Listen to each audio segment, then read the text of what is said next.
मुलगा मुराद बक्ष या दोघांनी एकत्र दादोजी कोंडदेव यांच्याकडून शिक्षण घेतलं होतं. म्हणजे दोघांचे गुरु हे एकच झाले. पण शिवाजी महाराज रोज विद्या घेतल्यानंतर रोज त्यांचा नमस्कार घे. पण मुराद बक्ष हा शिवाजी महाराजांपेक्षा खूप वर्षांनी मोठा होता. पण कधीही त्याने दादोजी कोंडदेव यांना आपले गुरु म्हणून कधीच वाकून नमस्कार केला नाही. याचा अर्थ त्याला असं वाटत होतं की माझ्या वडिलांच्या नावापेक्षा, माझ्या संपत्तीपेक्षा दादोजी कोंडदेव माझ्यासमोर काहीच नाही. विद्या म्हणजे त्याच्यासाठी एक शुल्क गोष्ट होती जी त्याच्या वडिलांनी सांगितली म्हणून तो घेत होता. म्हणजे शिवाजी महाराजात आपल्याला फक्त शिवाजी हा एक महाराज नव्हे तर आपले वडील म्हणून आपण त्यांच्या पाया पडतो. आणि मुराद बक्ष इथे उपस्थित असलेल्या 99% मुलींना मुराद कोण आहे हे माहित नसेल. आणि शहाजहा कोण, तर त्याने एक आपल्या पत्नीसाठी एक मोठीशी एक इमारत बांधली म्हणून तोही आपल्याला माहिती आहे. याचा अर्थ मला सांगायचं एवढंच आहे, आपण आपल्या गुरूंकडून विद्या घेतो. याचा अर्थ असा नाही की त्यांना इथे पैसे भेटतात म्हणून ते आपल्याला शिकवतात. याचा अर्थ आपले पालक म्हणून ते आपल्याला शिकवत असतात. आपले आई वडील जेव्हा आपली आई आपल्याला जन्म देताना जेवढे कष्ट घेते ना, त्याचे दुप्पट कष्ट आपले शिक्षक आपल्याला शिक्षण देताना घेत असतात. मुराद बक्ष हा कोण हे आपल्याला माहितीही नाही. म्हणजे आपण जेव्हा आपल्या शिक्षकांचा आदर करतो त्याचा परिणाम आपल्याला इथून दिसून येतो. नमस्कार, मी कुमारी स्वीटी वसंत पाटील आदरणीय व्यासपीठावर माझे मनोगत व्यक्त करते. आज आमचा हा कदाचित शेवटचा दिवस असेल. मी काही कुणाबद्दल वाईट इथे बोलण्यासाठी आलेलं नाही. फक्त एवढंच सांगू इच्छिते की मी माझ्या शिक्षकांकडून आजपर्यंत जे काही घेतलं ते इथं मांडण्यासाठी उपस्थित आहे. माझ्या मनोगतात मी पहिल्यांदा गुरु म्हटल्यानंतर पहिल्यांदा त्यांचं नाव घेऊच वाटतं, त्या म्हणजे आमच्या दरेकर मॅडम. आज त्या इथे उपस्थित पण नाहीये. त्यांना जाऊन 4-5 वर्ष झाली. आज आपल्या शाळेवर जो उठून दिसणारा रंग, तिथे नवीन वॉशरूम, ते आपलं स्वयंपाकघर, हे आपलं ग्रंथालय, हे सगळं मॅडमांनी केलंय. 2019 मध्ये सर्वात मोठा पडलेला ओला दुष्काळ, त्याच्यामुळे आमच्या शाळेवर खूप मोठी दरड पडली होती. हे सगळं ग्राउंड, ते खालीचा हॉल, हे सगळं मॅडमांनी केलंय. म्हणून आज मला पहिल्यांदा त्यांचं नाव घेऊच वाटतंय. सांगण्याचा उद्देश हा की आपण या जीवनात, मॅडम आम्हाला आग्रे मॅडम सारख्या सांगतात की आपण या जीवनात फक्त आनंद लुटण्यासाठी आलो. मग तो आनंद लुटताना आपली मदत दुसऱ्या कोणाला तरी होऊ दे. आज मॅडम 4-5 वर्ष झाल्यानंतर इथं नाहीयेत, तरी मला त्यांचं नाव घेऊच वाटतंय. तसं तुम्ही काहीतरी इथं करा. आपण शिक्षकांना त्रास दिला म्हणजे त्यांच्या आम्ही आयुष्यभर लक्षात राहील असं कधीच नसतंय. त्यांच्या लक्षात आपण काय राहणार, या मुलींनी आम्हाला त्रास दिला असं आपण लक्षात राहतोय हो. पण जेव्हा आपण चांगलं करू तेव्हा आपण फक्त डोळ्यासमोर आलं तरी त्यांना आनंद होईल की या माझ्या विद्यार्थिनी असं सांगताना. दुसरं म्हणजे आज करेक्ट 2 वर्षापूर्वी सानिका वाघवेकर हिनं आग्रे मॅडमांचं नाव घेतलं होतं.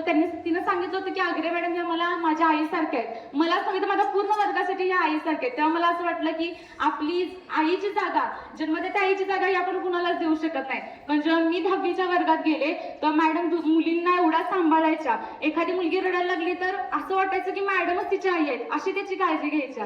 तेव्हा आज मला सांगूच वाटतंय की मॅडम ही आमच्यासाठी कधीच देवकी होऊ शकल्या नाहीत, पण जानकी होऊ शकल्या नाहीत. पण यशोदा मात्र आमच्यासाठी खरंच झाल्या. त्यांनी आमचा खूप चांगला सांभाळ केला. त्याने आम्हाला जन्म मात्र दिला नसेल.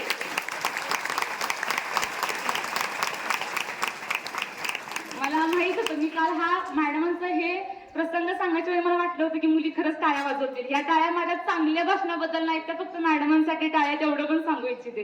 ह्या माझ्यासाठी टाळ्या नाहीयेत, हे मॅडमांसाठी, हा जो सत्कार होता तो मॅडमांसाठी होता. दुसरा म्हणजे मी या शाळेत जेव्हा 6वीत पहिल्यांदा आले तेव्हा आमच्या वर्ग शिक्षिका होत्या त्या गावटे मॅडम.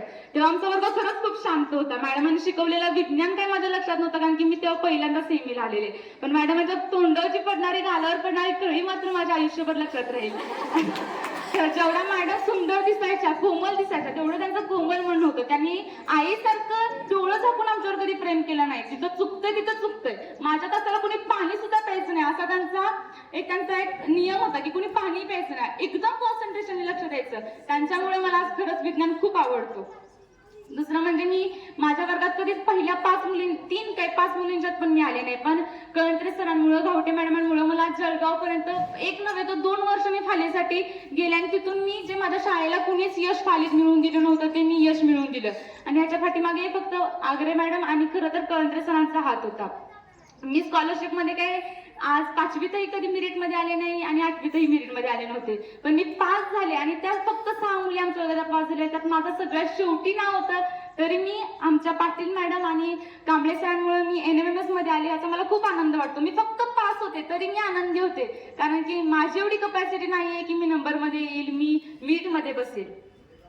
मला आजपर्यंत जे शिक्षकांनी ज्ञान दिलं ते मी कधीच विसरू शकणार नाही. आमच्या अख्ख्या 10वीच्या वर्गातल्या मुलींच्या आणि माझ्या सर्वात जास्त लक्षात राहणारा वर्ग म्हणजे तो म्हणजे 9वीचा वर्ग. आम्ही खूप सगळ्यांना त्रास दिला, तो त्रास द्यायला नको होता, पण तेव्हा एक अशी मुलींची मनस्थिती असते की ह्या वर्गामध्ये ह्या किशोर वयात आल्यानंतर आमचं कोणीच नसतं. माझी एक व्यक्ती म्हणजे कोणती, माझी मैत्रीण, आणि तिच्यासोबत आपले चांगले क्षण मिळवण्याच्या आनंदात आपण दुसऱ्यांना त्रास देतोय आम्हाला कधी समजतच नव्हतं. आणि अशा वेळेला आमच्या खंडागळे सरांनी आम्हाला मराठी आणि संस्कृतच नव्हे तर आपली संस्कृती आणि आम्हाला संस्कार शिकवण्याची गरज आहे. ते आयुष्यभर ते सारखे सांगायचे की आपलं एक वय असतं, लहानपणी आपण फक्त आपल्या आई, माझी आई माझी एवढंच करत असतो. मोठं झालं की माझी बाई शाळेत गेलं तर माझीच बाई असते, आणि किशोर वयात मात्र माझी मैत्रीण असते. आणि त्याच्यानंतर त्यांना काय सांगत होतं ते हे सांगायचे नाही, पण आम्हाला माहित होतं की किशोर वय झालं की आपल्यासाठी कोण सगळ्यात जास्त महत्वाचं असतं.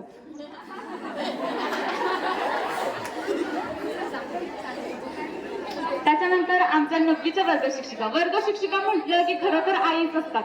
आमच्या गोस्वामी मॅडमांनी आमच्यासाठी खरंच एवढं केलं ना, त्या आमच्यासाठी खरंच किती वेळा रडल्या ते मी सांगूही शकत नाही. त्यांनी खूप आमच्यासाठी सहन केले. आमच्या एवढ्या सावट कारट्या मुली मॅडमांना कधी भेटणार नाहीत, पण आम्ही पुन्हा एकदा मॅडम तुमची माफी मागू इच्छितो की आम्ही आमच्या आईलाही एवढं कधी रडवलं नव्हतं, म्हणजे जेवढं तुम्हाला रडवलंय तेवढं आमच्या मनात कधीच असं नव्हतं. फक्त आमचं एक असं होतं की माझ्या मैत्रिणीसोबत मला खूप चांगलं जीवन जगायचंय. त्यामध्ये खूप जणांना त्रास झाला. खरं तर गोस्वामी मॅडमांना खूप आम्ही त्रास दिला होता.